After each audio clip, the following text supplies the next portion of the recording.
Bismillahirrahmanirrahim. Assalamualaikum warahmatullahi wabarakatuh.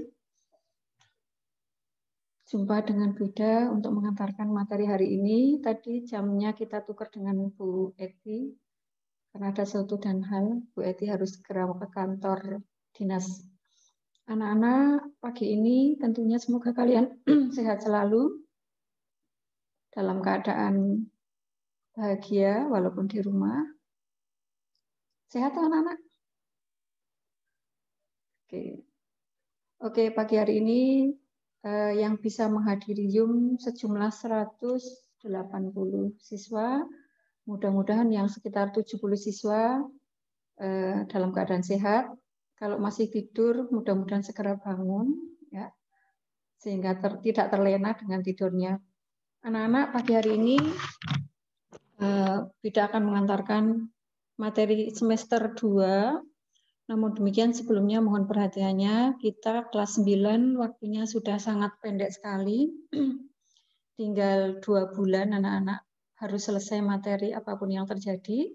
Karena di awal bulan Maret, kalian sudah harus UTS, kalau tidak diajukan tetapi di awal Maret. Kemudian nanti bulan April, kalian sudah harus ujian, menyelesaikan semua tugas-tugasnya. Untuk itu, dalam waktu yang sangat pendek sekali ini, mohon tetap semangat untuk belajar, apapun yang terjadi, dibaca bukunya, dipelajari di rumah dengan baik, diatur waktu antara mengerjakan tugas dan bermain, ya. Memang sangat mengesalkan, bahasa mengesalkan itu apa sih? Mengesalkan siapa Pak? Mengesalkan. Menyebalkan, gitu. Tugasnya banyak, gitu. Capek, ya, tapi memang kita harus seperti itu. Oke, anak-anak, pagi hari ini kita awali dengan pembelajaran bab 6, yaitu kemagnetan dan pemanfaatannya. Silahkan bukunya disiapkan, buku cetaknya semuanya. Oke, sudah siap untuk mengikuti pelajaran? Halo, siap? Acungkan tanganmu yang siap. Oke, ya, terima kasih. Silakan dibuka halaman pertama itu langsung ya, kemagnetan dan pemanfaatannya bab 6. Anak-anak Maha Suci Allah yang telah menciptakan alam semesta ini untuk kepentingan makhluk yang diciptakannya, tidak terkecuali juga manusia. Jadi semua kebutuhan manusia sudah disiapkan oleh Allah. Nah, kemudian yang akan kita pelajari tentang kemagnetan dan manfaatnya, ternyata pemanfaatan ini tidak hanya dalam kehidupan rumah tangga saja sehari-hari, gitu. Namun demikian juga dimanfaatkan oleh makhluk hidup, tak terkecuali yang diciptakan sekecil-kecilnya oleh Allah yang tidak nampak juga oleh mata kita. Di mana dalam kehidupan ini semua makhluk hidup sangat membutuhkan alam semesta ini. Maka dari itu, marilah kita manfaatkan alam semesta ini dengan sebaik mungkin. Jangan sampai kita merusaknya, jangan sampai kita membuat alam ini menjadi tidak bersahabat dengan kita semuanya. Oke anak-anak, marilah kita tampilkan oleh Buddha nanti PowerPoint untuk dipelajari. Oh ya, bentar. Nanti Buddha share ya, setelah selesai pembelajaran ini, PowerPoint akan Buddha sharekan ke kalian untuk dipelajari selanjutnya. Saya tampilkan untuk PowerPoint-nya.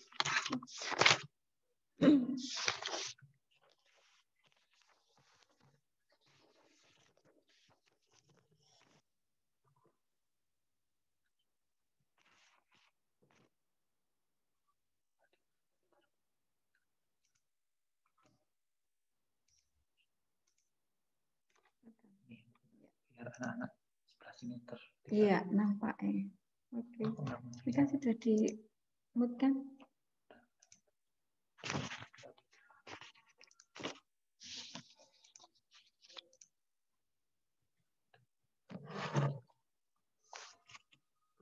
Dari sini Bu. Ya, tak klik sendiri nggak apa-apa.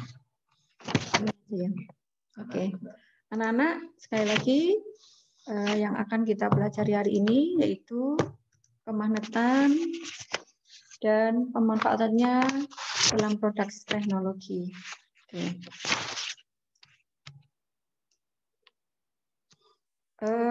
Yang pertama, pemanfaatan medan magnet dalam migrasi hewan. Jadi hewan itu akan berpindah dari satu tempat ke tempat lain dalam rangka mencari mangsanya atau makanannya. Di antaranya di buku cetak kamu juga sudah ada. Yang memanfaatkan kemagnetan bumi kita adalah ada migrasi burung, kemudian juga ada ikan salmon, ada penyu, ada lobster duri, dan ada magnet dalam tubuh bakteri. Ya, silakan di pendalaman materi yang sudah kalian miliki, kalau anak-anak sudah memulai mengisinya, tentu di sana kalian sudah menuliskan hewan apa saja yang memanfaatkan medan magnet untuk bermigrasi.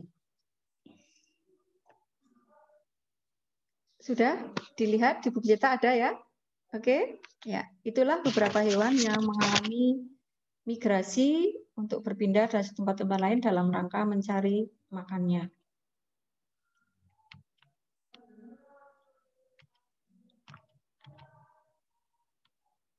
Yang pertama, tadi sudah sampaikan burung, ya.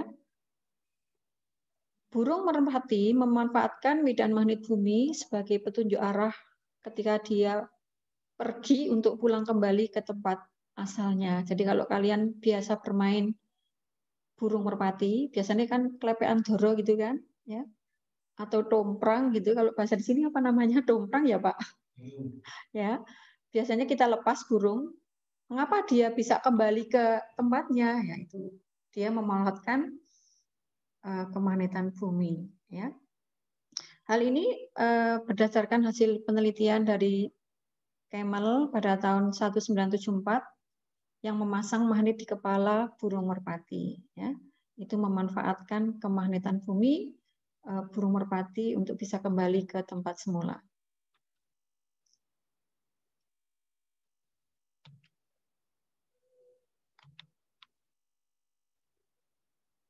Yang kedua, ikan salmon yang sangat terkenal, ya toh. Kalau di Jepang ini untuk makanan ikan mentah itu ikan salmon, ya toh. Salmon akan kembali ke aliran sungai air tawar tempat menetas dan tumbuh setelah berenang ribuan mil mengarungi lautan karena Sungai Fraser memiliki medan magnet yang tertentu yang dapat dideteksi oleh ikan salmon. Jadi ikan salmon itu mampu mendeteksi tempat untuk menetasnya dengan menggunakan kemagnetan tadi. Ya. Ini ada kemanfaatan dari medan magnet yang dimanfaatkan oleh ikan salmon untuk bermigrasi.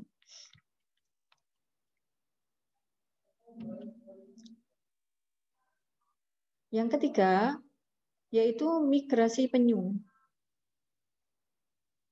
Penyu memulai dan mengakhiri migrasi di pulau pantai timur Florida, Amerika Serikat, sepanjang 12.900 km, melewati Laut Sargasso, wilayah perairan Laut Atlantik Utara. Waktu sekali migrasi antara 5 sampai 10 tahun, ya, cukup lama. Penelitian dari Universitas California Utara mempelajari tingkah laku tukik atau penyu saat dihadapkan dengan medan magnet yang berbeda-beda. Ya. Jadi ini penyu juga memanfaatkan migrasi dari pantai timur Florida, Amerika sepanjang 12.900 km, sangat jauh sekali ya. Dan hal ini dilakukan untuk migrasinya sangat cukup lama ya, 5 sampai 10 tahun.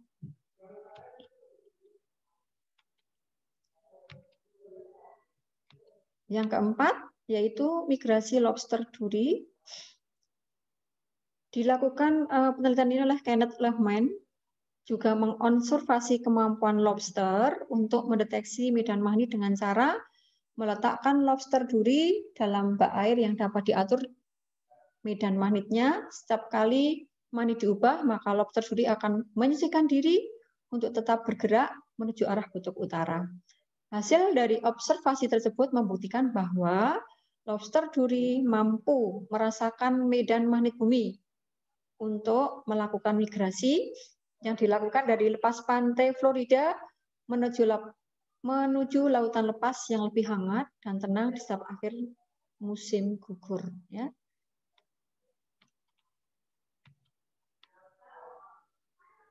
Yang kelima yaitu magnet dalam tubuh bakteri. Ini makhluk yang sangat kecil sekali pun memanfaatkan kemagnetan bumi. Dalam tubuh bakteri yang disebut dengan bakteri magnetotics bacteria atau disingkat MTB, di situ terdapat organel atau komponen khusus yang disebut magnetosom atau kelompok bakteri yang mampu melakukan navigasi dan bermigrasi dengan memanfaatkan medan magnet. Beberapa jenis bakteri ini ditemukan pertama kali oleh Richard Blacksmore pada tahun 1975. Magnetosom tersusun atas senyawa magnetitics Fe3O4 atau Greigite Fe3S4 yang memiliki sifat kemagnetan jauh lebih kuat dibandingkan dengan magnet sintetis atau yang dibuat oleh manusia. Jadi sangat luar biasa, kekuatan magnetnya sangat besar. Magnetosom dan senyawa yang terkandung di dalamnya masih terus diteliti dan diduga memiliki potensi yang besar untuk digunakan dalam bidang kesehatan. Jadi anak-anak, yang perlu dipahami oleh kalian bahwa kemagnetan bumi sangat dimanfaatkan oleh makhluk hidup yang diciptakan oleh Allah, baik itu manusia maupun hewan. Ya, demikian kesimpulannya. Silakan nanti bisa dipelajari di buku dan nanti kalau bisa share PowerPoint-nya bisa dipahami kembali. Oke, sekarang kita masuk ke teori kemagnetan yang kita gunakan untuk produk-produk di rumah tangga. Ya. Banyak sekali alat-alat rumah tangga kita yang memanfaatkan kemagnetan. Ya. Mari kita pelajari bersama-sama. Anak-anak, apakah itu magnet? Magnet yaitu benda atau bahan yang dapat menarik bahan tertentu. Ya, kalau kalian melihat di sini ada beberapa bahan atau benda, ternyata yang tertarik tidak semuanya. Di situ ada berlian, ada gunting, ada kunci, pensil, kayu, bola, ya. Ternyata tidak semua benda ditarik oleh magnet, hanya benda-benda tertentu. Utamanya besi dan baja itu yang paling kuat untuk ditarik, ya. Sekali lagi, magnet adalah benda atau zat yang dapat menarik benda-benda tertentu. Asal-usul kemagnetan, kata magnet berasal dari kata magnesia yang merupakan nama suatu daerah di Asia Kecil di mana ditemukan batu besi lebih dari 2000 tahun yang lalu, di mana bangsa Cina sudah menggunakan petunjuk arah kompas magnet dalam pelayaran dimulai tahun 1200. Jadi sudah sangat lama sekali ya. Konsep gaya magnet, ya, konsep gaya magnet.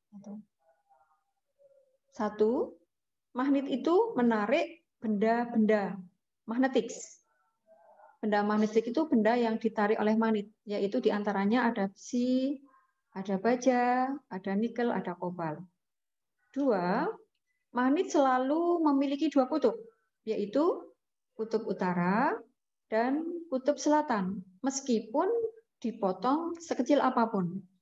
Jadi kalau benda itu sangat kecil sekali, bila mana dia bersifat magnet, tentu pasti selalu mempunyai dua kutub, yaitu kutub utara dan kutub selatan. Mempunyai sifat di mana kutub yang senama, bila didekatkan, akan saling tolak-menolak. Jadi kalau misalnya utara didekatkan utara, karena sama ya, maka dia akan tolak-menolak. Dan sebaliknya, selatan dengan selatan juga tolak-menolak. Tetapi kalau dia didekatkan yang berbeda, maka akan tarik-menarik. Jadi disimpulkan bahwa gaya magnet ada dua, gaya tolak-menolak dan gaya tarik-menarik. Yang keempat, magnet yang bergerak bebas di udara selalu menunjuk arah utara dan selatan bumi. Kutub magnet yang menunjuk arah utara bumi disebut kutub utara magnet dan sebaliknya. Yang kelima, untuk menentukan kutub magnet dapat dilakukan dengan cara meletakkan magnet di atas gabus, lalu apungkan di atas air, bisa. Ujung magnet yang menuju arah utara adalah kutub utara magnet dan sebaliknya. Itulah tentang konsep gaya magnet. Ya. Anak-anak, kita mengenal tadi tidak semua benda dapat ditarik oleh magnet. Sehingga bahan ini ada dua kelompoknya, yaitu bahan magnetik dan non-magnetik. Ya, yang dapat ditarik magnet dan tidak ditarik oleh magnet. Bahan magnetik yaitu bahan yang dapat ditarik dengan kuat oleh magnet. Kemudian contohnya ada besi tadi, ada baja, ada nikel dan kobalt. Sedangkan bahan non-magnetik terdiri dari paramagnetik dan diamagnetik. Ya. Biasanya bahan magnetik itu dikenal dengan nama ferromagnetik, ya, yaitu yang ditarik kuat oleh magnet. Sedangkan paramagnetik, bahan yang ditarik dengan lemah oleh magnet. Contohnya ada aluminium, ada platina.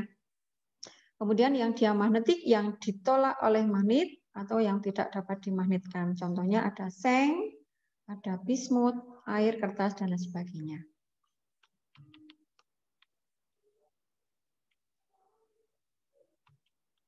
Oke anak-anak, bumi kita yang sangat besar ini memiliki sifat magnetik, di mana dapat dibuktikan ketika kita meletakkan magnet jarum, di mana magnet jarum ini dimanfaatkan sebagai kompas atau alat penunjuk arah utara selatan.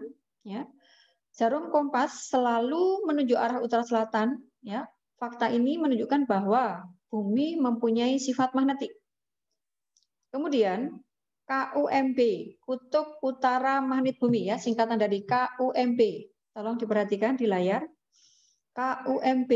Kata-kata KUMB itu adalah kutub utara magnet bumi.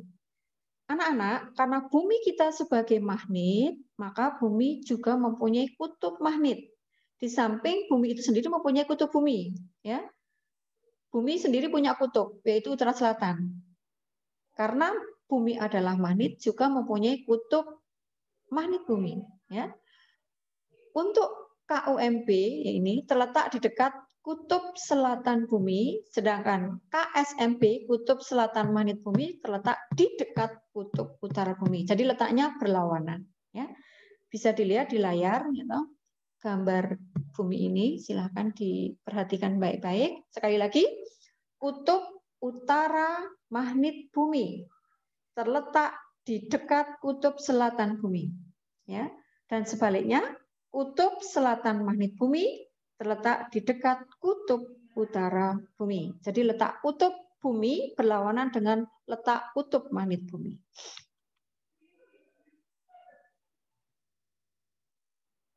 Anak-anak, magnet memiliki dua kutub, yaitu kutub utara dan kutub selatan. Tadi sudah saya sampaikan, ya.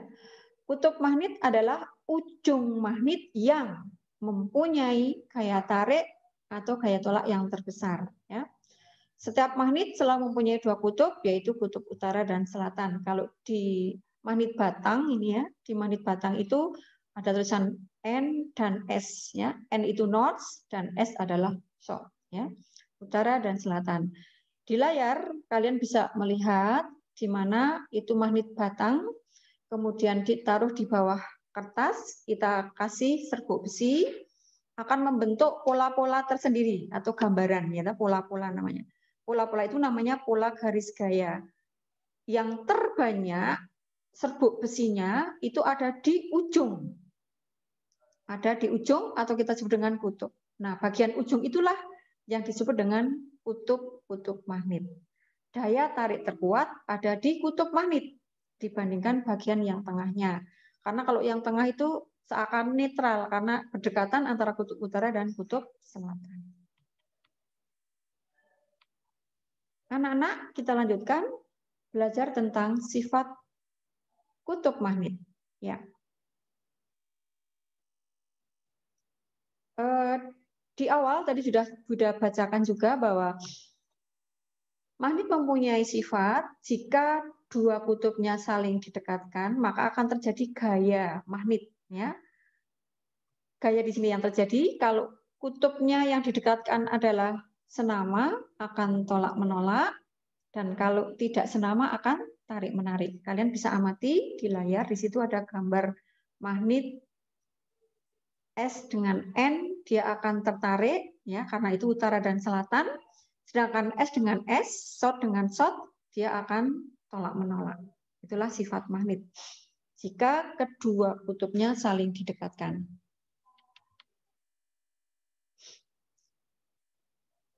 Berikutnya anak-anak, ternyata magnet itu juga bisa dibuat oleh manusia. Maka ada dua kelompok, yaitu magnet alam dan magnet buatan. Kalau magnet alam, ya magnet yang sudah ada di alam, diciptakan langsung oleh Allah. Sedangkan untuk magnet buatan adalah magnet yang dibuat oleh manusia. Ada beberapa cara. Cara pertama dengan cara menggosok. Cara menggosok ini dengan menggunakan satu magnet tetap, ini magnet batang, kemudian bisa pakai besi, bisa pakai baja. Ya. Besi dan baja nanti akan juga mempunyai sifat yang berbeda. Kalau besi biasanya bersifat sementara, ya, bisa dipakai menjadi magnet sementara, tapi kalau baja dibuat magnet menjadi magnet yang tetap. Cara pertama dengan cara menggosok, yaitu bagaimana caranya? Perhatikan baik-baik di layar, silahkan. Dengan menggosokkan magnet ke satu arah secara berulang-ulang dan teratur pada besi dan baja atau baja ya, maka ketika digosok berulang-ulang dengan searah, tidak bolak-balik, besi dan baja akan bersifat menjadi magnet. Kemudian awal gosokan selalu mendapat kutub yang senama. Tolong kata kunci, diperhatikan baik-baik. Awal gosokan selalu mendapatkan kutub senama dengan kutub magnet yang menggosokkan. Ya, jadi pertama kita menggosokkan, misalnya menggunakan magnet dengan kutub utara, maka di awal ujung itu adalah juga kutub utara. Sedangkan kutub terakhir adalah kutub yang berlawanan, yaitu kutub selatan. Bisa kalian amati hasilnya, perhatikan baik-baik. Ya. Di awal, ujung yang di awal adalah berwarna merah, sama yang terakhir adalah berwarna biru, yaitu kutub utara dan kutub selatan. Ini adalah cara yang pertama untuk membuat magnet dengan cara menggosok. Cara kedua, dengan menggunakan arus listrik.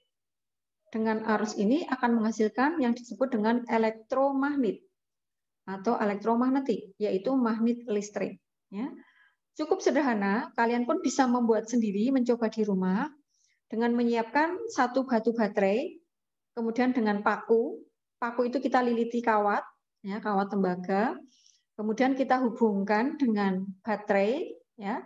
Maka ketika paku yang dihubungkan dengan baterai tadi, dengan lilitan kawatnya yang sudah kita lihatkan tadi, akan mengalir arus pada kumparan tadi, pada paku, sehingga menjadi bersifat magnet. Di layar bisa kalian lihat, paku yang sudah dililitkan tadi akan bisa menarik, ya, itu klip, ya. Nah, ketika menarik, maka dia akan menjadi magnet. Tapi kalau dilepas, ya, dia akan lepas juga sifat magnetnya. Maka paku ini sifatnya sementara ketika ada listriknya aja atau ada arusnya. Kalau tidak ada arus, ya dia tidak menjadi magnet gitu. Ya. Jadi magnet listrik ini bersifat sementara. Mengapa sementara? Karena hanya akan menjadi magnet ketika ada arus yang mengalir. Ya. Dan kalau tidak ada arus, ya tidak bersifat menjadi magnet. Ya. Demikian cara untuk membuat magnet yang kedua, yaitu dengan mengalirkan arus listrik, maka akan menjadi elektromagnet. Cara ketiga, dengan induksi. Ya. Dengan kata lain, induksi itu peristiwa besi menjadi magnet di dalam medan. Jadi dia hanya didekatkan di dalam medan magnet, maka logam atau besi tadi akan bisa menjadi magnet. Ya. Perhatikan baik-baik, itu ada magnet dengan kutub utaranya, ya. Kemudian hanya didekatkan saja, maka logam itu akan bersifat magnet, yaitu besi atau baja di dalam medan magnet menjadi magnet. Hanya didekatkan saja, ya, itu adalah induksi. Bila besi dan baja didekatkan, tidak menyentuh pada bahan magnet yang kuat, maka besi dan baja akan menjadi magnet. Terjadinya magnet seperti itu disebut dengan induksi. Setelah dijauhkan kembali, besi akan mudah hilang sifat magnetnya. Ya.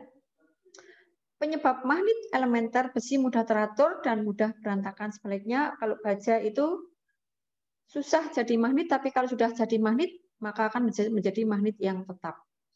Maka dari dua logam tadi yang menjadi magnet sementara adalah besi, tapi kalau baja bisa menjadi magnet yang tetap. Ya.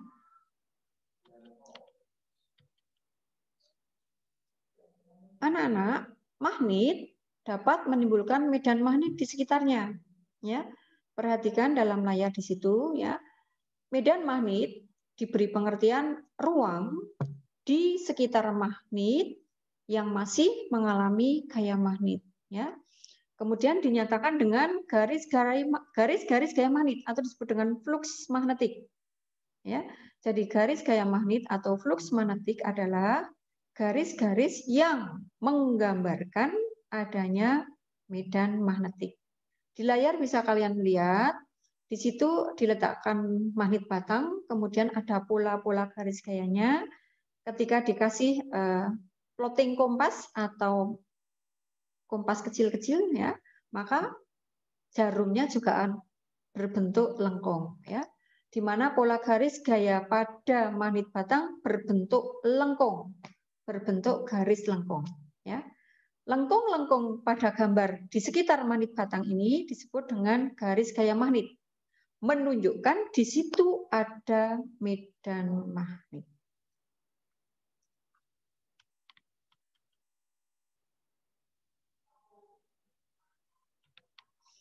Anak-anak, beberapa sifat garis gaya magnet. Yang pertama, garis gaya magnet itu tidak akan pernah saling berpotongan, ya. Jadi satu-satu, ya, menuju dari utara menuju ke selatan, ya. Garis gaya magnet tidak saling berpotongan. Ini sifatnya. Yang kedua, garis gaya magnet selalu keluar dari kutub utara dan masuk ke kutub selatan, ya. Yang ketiga, tempat yang garis gaya magnetnya rapat menunjukkan medan magnetnya kuat. Dan sebaliknya, tempat yang garis gaya magnetnya renggang menunjukkan medan magnetnya lemah.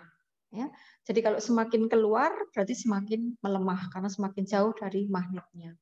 Oke anak-anak, silakan nanti dipelajari ulang, dibaca lagi untuk dipahami. Nanti PowerPoint ini akan kami share ke kalian. Ya. Sekali lagi, itulah beberapa sifat garis gaya magnet.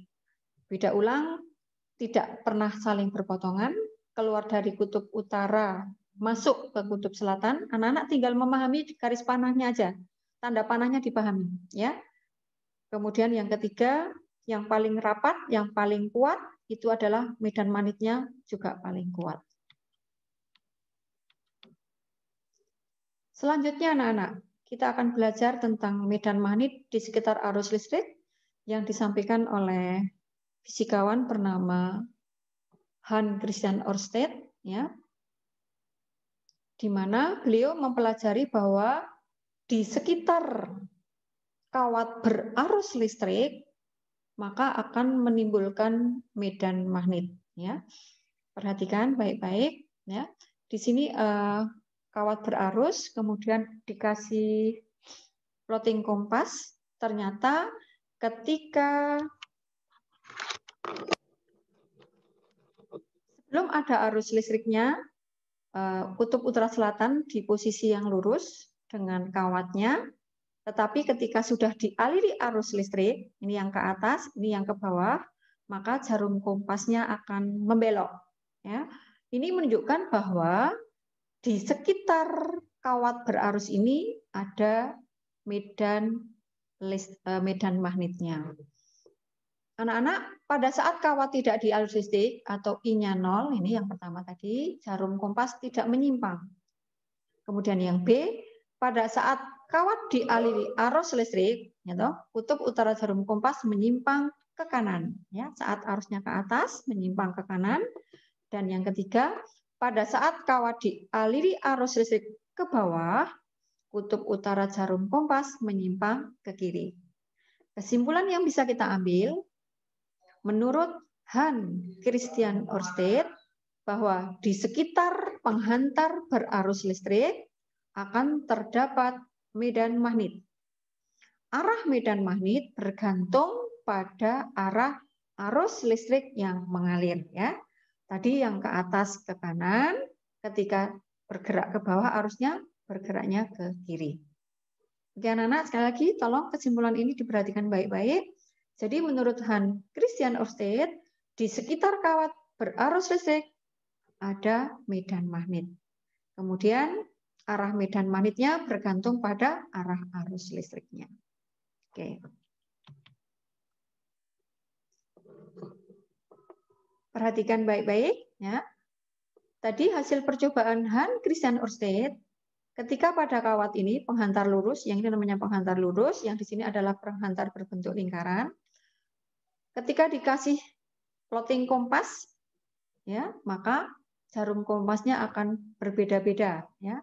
Posisi kutub utara selatannya. Di mana arah garis gayanya atau polanya ini berbentuk lingkaran. Kalau tadi di magnet batang berbentuk garis lengkung, tetapi pada penghantar lurus dan penghantar lingkaran, pola garis gayanya berbentuk lingkaran. Ya. Sekali lagi anak-anak, gambar dari penghantar lurus dan lingkaran ini bukti bahwa di sekitar kawat berarus terdapat medan magnet.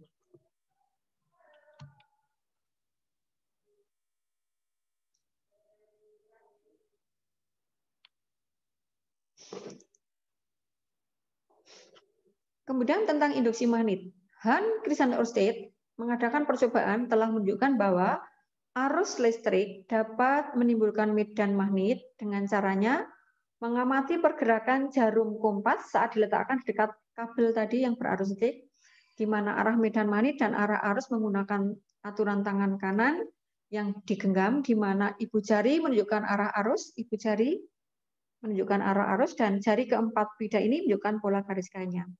Ya. Sekali lagi, ibu jari menunjukkan arah arus dan sekaligus kutub utara, yaitu kutub utara, dan arah lipatan jari keempat ya, menunjukkan arah medan magnetnya. Jika pada kawat lurus ya, medan magnet berbentuk lingkaran atau melingkar, pada kumparan medan magnet tampak melingkari kabel, medan magnetnya seolah-olah membentuk kutub utara dan selatan pada ujungnya, persis seperti pada magnet batang. Jadi kalau berbentuk kumparan, seperti pada magnet batang, yaitu berbentuk lengkung dari kutub utara menuju kutub selatan. Yang berbentuk lingkaran, pola garis gayanya berbentuk lingkaran. Oke.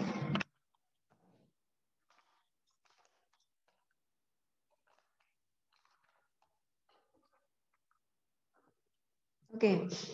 Anak-anak, bumi kita sebagai magnet ya, yang tadi di awal sudah disampaikan, maka bumi juga mempunyai kutub-kutub magnet ya. Kutub-kutub magnetnya di mana untuk kutub utara magnet bumi berada di dekat kutub selatan bumi dan sebaliknya. Nah, apabila kita meletakkan jarum kompas secara bebas ya, kadang-kadang tidak lurus ke arah utara selatan kutub utara selatan bumi, tetapi menyimpang. Nah, di sini maka akan terbentuk dua sudut terhadap arah utara selatan yang secara vertikal dan secara horizontal, maka akan terbentuk dua sudut, yaitu sudut deklinasi dan sudut inklinasi. Mari kita pahami perbedaan antara sudut deklinasi dan sudut inklinasi. Sudut deklinasi adalah sudut yang dibentuk antara arah utara selatan geografis dengan arah utara selatan kompas. Ya. Jadi kalau ini arah utara selatan bumi yang sebenarnya, tapi ini arah kompas, maka di sini membentuk sudut di sini. Ya. Nah, sudut yang dibentuk antara kutub utara selatan yang sebenarnya atau geografis dan kutub utara selatan dari kompas, maka disebut dengan sudut deklinasi. Penyimpangannya namanya deklinasi, sudutnya namanya sudut deklinasi. Oke. Kemudian untuk yang inklinasi ya, yaitu sudut yang dibentuk oleh medan magnetik atau garis gaya magnetik di sembarang titik dengan horizontal permukaan bumi. Nah, jadi di sini kalau misalnya ini membentuk sudut, perhatikan di kompas ini ya, lihat di kompas ya. Kalau terhadap arah utara selatan yang sebenarnya ini terbentuk di sini namanya adalah deklinasi, tapi yang horizontal yang mendatar ya ini terbentuk sudut juga, yaitu namanya sudutnya inklinasi atau terhadap bidang horizontal permukaan bumi. Jadi kalau terhadap arah utara selatan bumi namanya deklinasi, kalau terhadap arah horizontal itu adalah inklinasi. Oke, itulah perbedaan antara sudut inklinasi dan sudut inklinasi.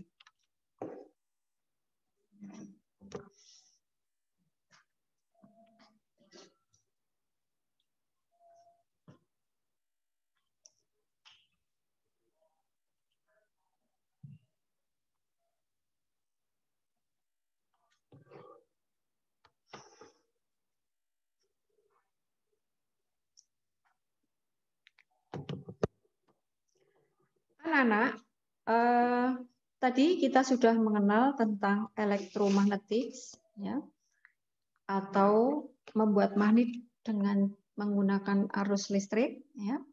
Maka ketika kita mengalirkan arus listrik pada kumparan atau kawat yang kita gulung, ya. Jadi kalau kawat kita gulung namanya kumparan. Kalau dikasih arus atau dialiri arus listrik, maka kawat ini akan menjadi magnet, ya, atau magnet listrik. Kemudian kawat berarus ini biasanya juga dikenal dengan istilah solenoid. Ya, ini tulisannya solenoida, membacanya solenoid. Ya, di mana garis-garis mana ini pada kumparan yang berarus, perhatikan baik-baik. Ketika diberi serbuk besi, maka juga serbuk besinya akan membuat pola-pola garis gaya. Ya, di mana kutub utara magnet kumparan dapat ditentukan dengan aturan tangan kanan. Yang tadi sudah Bunda sampaikan, ya. Dengan aturan tangan kanan, ibu jari menunjukkan kutub utara sekaligus arah arus listrik yang mengalir, dan keempat jari menunjukkan pola garis gayanya. Seperti yang ada di gambar, perhatikan baik-baik. Keempat jari ini tandanya I sebagai arah pola garis gayanya, kemudian ibu jari adalah sebagai kutub utara. Kemudian anak-anak perhatikan di pola garis gaya pada kawat berarus ini, kawat dengan arah arus keluar dari bidang, ya, yang titik, yang ini titik, kemudian kawat dengan arus masuk yang berbentuk silang ini. Garis-garis gaya magnetik sebuah kumparan persis seperti sebuah magnet batang, ya, tetap keluar dari kutub utara, masuk menuju ke kutub selatan, ya.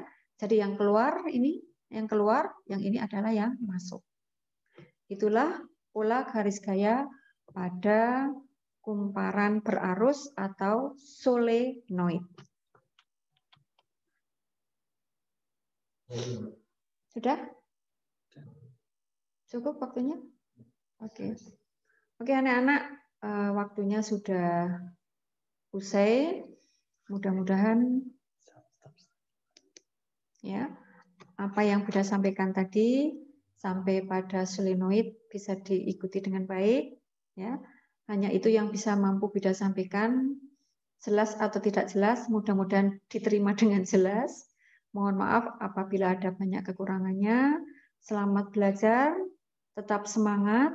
Tolong pendalaman materinya kamu isi, insya Allah akan lebih paham lagi. Jangan malas belajar, tetap konsisten, setiap hari harus wajib belajar. Tugas-tugas segera dikerjakan. Setelah ini nanti Bunda akan kirimkan di Google Form tugas terstrukturnya, kemudian nanti tugas mandirinya seperti biasa semester 1. Silahkan nanti diisi pendalaman materinya di buku kalian. Sudah terima semuanya? Coba lihat. Sudah punya pendalaman materi? Ya, angkat. Silahkan. Sekaligus hari ini Bida perintahkan ke kalian, tugas mandiri itu dikerjakan selama kurun waktu 1 minggu, ya, kurang lebih 6 hari sampai Jumat ke depan. Silahkan dikerjakan sebelum ketemu Bu Irin, nanti sudah selesai mengerjakannya. Kemudian seperti biasa, silahkan diisi halaman 1 sampai 4. Oke, silahkan buka halaman 1 sampai halaman 4. Ya. Silahkan diisi sampai penuh. secepatnya setelah selesai nanti dikirim lewat WA grupnya atau di Japri ya boleh, nggak apa-apa, suka-suka kalian ya, lewat WA monggo dikirimkan sebagai nilai tugas mandiri. Kalau kalian mengerjakannya dengan sepenuh hati, insya Allah cepat dan tidak menjadikan beban. Ketika mendapat tugas langsung kerjakan sehingga tidak menjadi beban. Beda tidak harus lagi seperti dulu harus nagih nomor ini sekian sampai pusing ya. Biar nanti penilaiannya lebih mudah, kalian juga mudah belajarnya. Selamat belajar, semoga sehat selalu, jaga kondisi selalu, makan yang bergizi, istirahat yang sesuai, belajar tetap sehingga kalian akan tetap sehat. Semoga Allah selalu melindungi kita semuanya dari berbagai macam penyakit. Terima kasih atas perhatiannya. Mohon maaf apabila ada kekurangannya. Setelah ini kalian nanti buka form langsung dikerjakan ya. Terima kasih. Assalamualaikum warahmatullahi wabarakatuh. Oke, sampai